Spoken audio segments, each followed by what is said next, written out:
Hey everyone, Marc Jovani here. So today we're gonna be composing a sort of like love cue, positive emotions, of the strings background type of thing.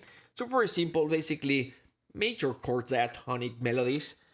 But the thing is, I know the theory, I know how to do it, but then it doesn't sound the way I want it to sound. So take a look at what I'm doing and see how I get the most out of my libraries by using them a specific way. And the challenge here is that we're gonna compose a love cue using just 4 or 5 tracks. Also, gear is very important and libraries are very important, but to sort of prove that it is not the gear that you use, just how to use it, I generally use this guy for MIDI controller, and I'm very used to it, so I like it very much. I just switch to this one, and I'm gonna do the same thing that I usually do with this one. So essentially, it's the same thing, but it's gonna feel different because the resistance of the faders, the length of the faders, but essentially it allows me to do the same thing, right? So again, very simple, short love cue. This is the sketch, 4 or 5 tracks max. Let's get started. I'll activate the click, and I'll hit play, and then I'll record.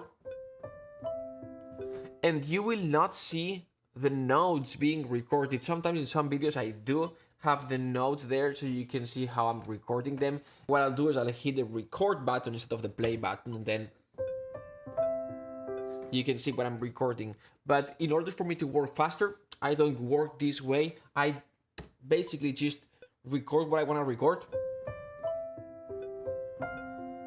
several times up until I get it right. And sometimes it takes me a few times. And when I'm done, I just hit R, which is Retrospective Record. It's very useful function here. Now R for me is Retrospective Record because I set it up here in key commands. Retrospective Record. This specific one, MIDI retrospective record insert from track input as a linear recording. In the past, I believe there was just one option. Now with Cubase 10.5 and 11, they've got different options when it comes to retrospective record. But let's get started. Usually the way I work is I'll record a little bit of expression at the beginning of the track. I'll extend this one. And if I know how I'm gonna orchestrate this, I'll do the same with a few more tracks. For example, the strings here.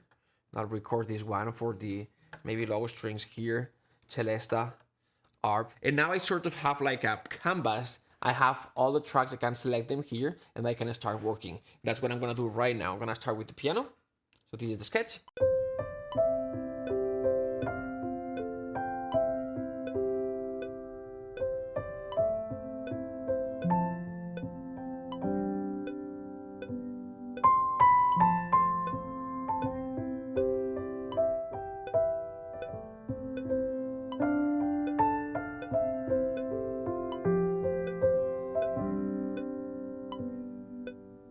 And I'll hit R and it'll record everything. Now the next thing that I'm gonna do is I'm gonna quantize a little bit and see how this, I'm quantizing at 60%, so it's not hard quantizing, so I keep a little bit of that natural recording type of thing. Now at this point, I think I can deactivate the click. To me it's C, so we're not gonna hear the click anymore. And for the strings, usually we're gonna have sort of like a closed triad for the 3 first note, violin, 1, 2, viola, and then we're gonna have open octaves usually for the lower cellos and double basses for the lower strings. Now what we're gonna do here is we're gonna start smaller for the first part of this melody, and then we're gonna enhance it a little bit with cellos, and we'll end adding the double basses for adding support low end at the end. What's gonna be important now when we're recording the strings is gonna be good dynamics first, and that's so because this is a sustained long notes type of patch and we're using soft dynamics.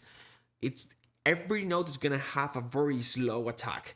So we're going to need to overlap the notes a little bit so we don't get a drop every time we connect to the next chord, the next chord, the next chord. All right.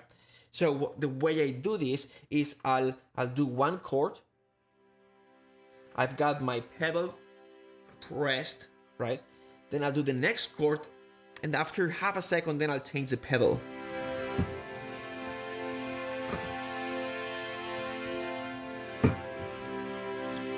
So just to make this too obvious, I'm gonna change the pedal and you're gonna hear the overlap. But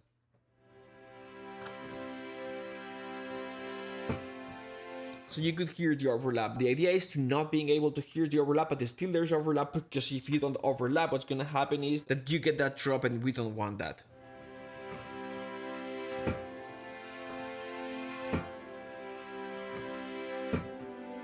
and we don't want that. So let's do this.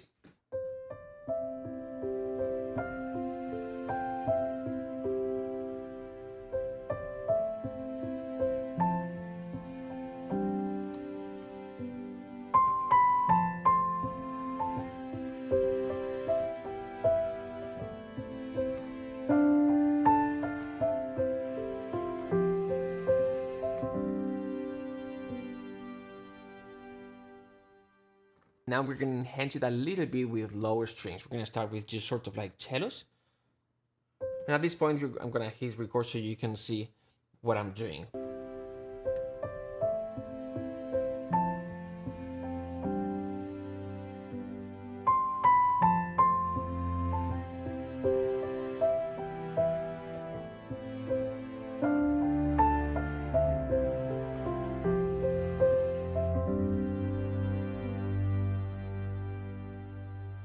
Alright, so that's pretty much it. We're gonna use a little bit of ARP and Celesta just to embellish things a little bit, to add a subtle counter melody here and there to double few lines, but that's the basis of it. But understand that we could be recording the same notes and still not sound nearly as realistic like if we did.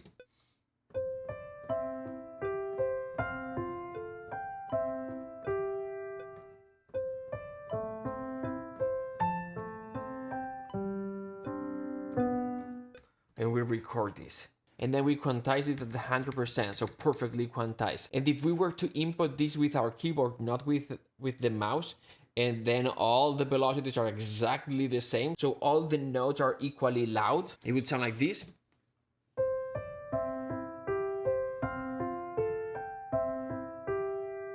Right, and then it's like, okay, I'm gonna record the strings and I'm going to make this sound good. And we're not using dynamics, and we're doing something like this.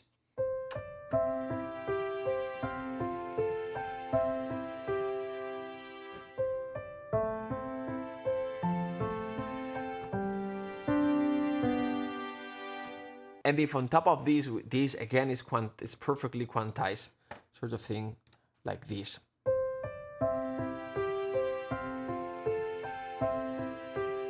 We can clearly hear how if the strings start where they should start, but because it's a slow attack, we're gonna hear that slow attack every time, right? And that's not what we want. So coming from this, the same notes, to this, just dynamics and understanding how samples behave and how we have to start some notes a little bit earlier, how we have to overlap, and how we've got to add dynamics to add realism, plus not quantizing at 100%.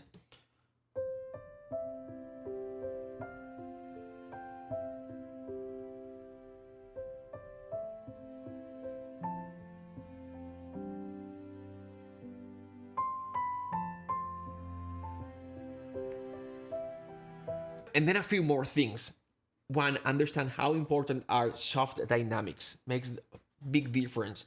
This is very, very soft dynamics, right? Especially for the strings. Very soft dynamics. You can see, in this case, modulation, which is this one here, which controls the crossfading between the different dynamic layers, controls dynamics, basically. And you can see how this goes up later on. You could say, well, it doesn't go up that much. Well, at this point, we are at 33, which is double what we had, but effectively in the fader it's not that much, but those things make a little bit of a difference, but we don't have to go into the major 40 to 40 range maybe for this particular cue. So dynamics is one thing. The second thing is volumes, right? So we've got, this is the piano part, it does. And we can clearly see how the melody sounds a little bit louder, has louder dynamics. If you look at this one is 55, this one is 47, this one is 56, this one is 47, and the left hand, this one is 28, 29, 36, right? Because what we want to hear is the melody, and these chords here is the background, and we want to hear them, but not that much, and we don't want, in terms of volume, to conflict with the main element, which is the melody.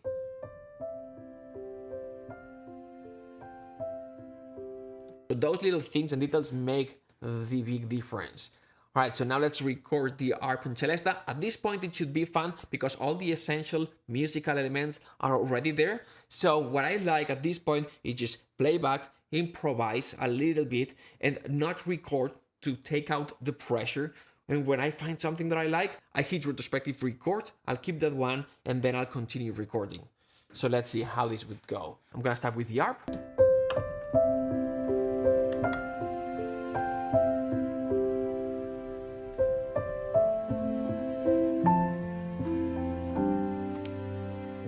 I like this one. So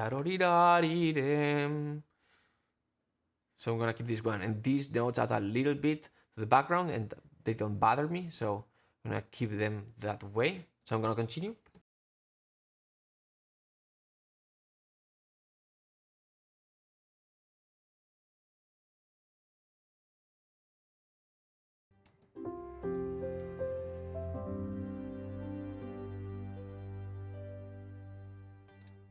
All right, yeah. And then celesta finally.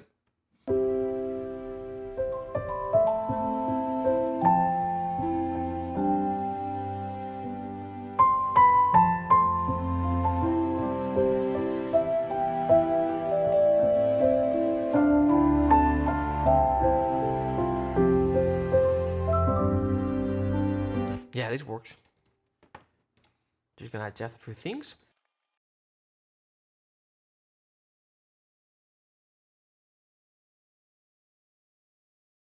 So the arp does a little bit of retardando at the end, so we're gonna sort of sync the piano and the arp so they match.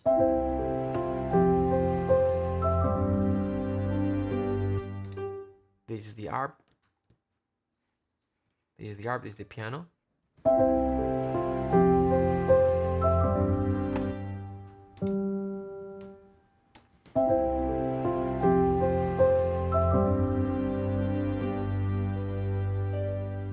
Alright, so all together, it's gonna sound like this.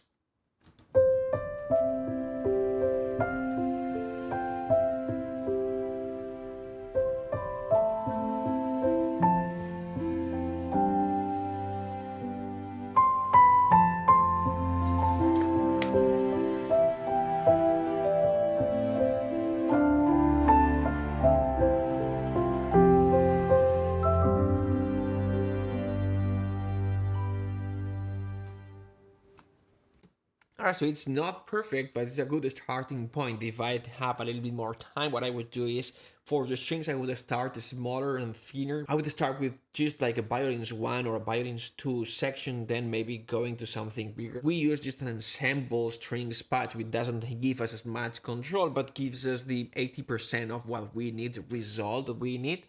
But again, maybe it's a little bit too thick, too big, especially at the beginning. But other than that, good starting point. If you want to see more videos like this, check out the other videos of the series over the Steinberg's channel. You can also check out the cinematic composing channel. And if you want to dig deeper into composing different styles, we have a free 1-hour class, link in the description, where we talk about syncastration, orchestration, and composing in different styles from sketch to orchestration. So that's all from me. Thanks for watching, and I'll see you in the next one.